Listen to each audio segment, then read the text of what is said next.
feels like the equivalent of like going to the Jim Crow South through segregation and like not talking about segregation. Like, how would anyone know where the West Bank was? Because this map, Like, Israel is not gonna pay somebody to come and speak to you. I want to ask you, like, these maps, are these the ones that Birthright gives to everyone? Is this the one that like all Israel Outdoors trips get? Because I mean, like, literally, if I hadn't asked anything, like, how would anyone know where the West Bank was? Because this map doesn't say anything. So, Israel sees the West Bank, it's part of Israel, and Israel does not put anything on our maps around the West Bank, because the West Bank is just like Tel Aviv or Jerusalem.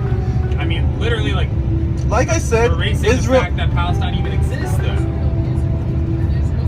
Palestine, if you ask anybody in Israel, But it's not fair. I think the real issue is that it's inappropriate for like all of us to be told that to be shown this map as if this is the truth, when like only Israel and the Israeli government seems to think that the West Bank is part of Israel, when the entire international community and Palestinians themselves would never say that.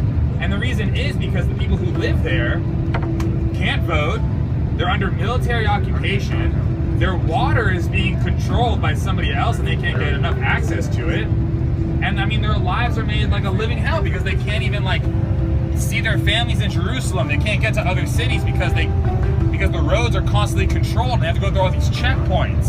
And they never know when something could be shut down or when their day could just be made a living hell by the Israeli military. I'm not saying this is the truth, this is what you should believe in. I guess my thing is, if Birthright, like, I'm upset at Birthright for only showing me this truth when I know there's so many other young American Jews like me, when this is the only chance they get to see this place. Israel is showing you what they believe. And also in Israel, it's very divided and people believe different stuff. But the West Bank is part of the state of Israel, it's part of Israel, and that's what the Israeli government is showing you, the country of Israel. But I guess what I'm trying to figure out is, what is the Israeli government's agenda and what are the other donors to Birthright's agenda in showing us these maps and not talking about the West Bank and the occupation? Is the agenda for all of us to go home and believe that Israel is this great country that's not enforcing a military occupation? Because that's the agenda that I'm seeing, and that's what it seems like. It's free. I know. You didn't have to pay. You didn't pay for there's no such thing as a free lunch. You know, is it just? But we are receiving one side of the argument because only one side's paying for us to be here. But also, it's like taking responsibility for your own community. Like, this is the same way that I feel responsible to stay politically engaged in the U.S. around issues I care about, not just because me, myself, am not a racist person. I feel responsible for looking out for other white people to not be racist. The same way I want this trip to be good for other Jews. I don't know.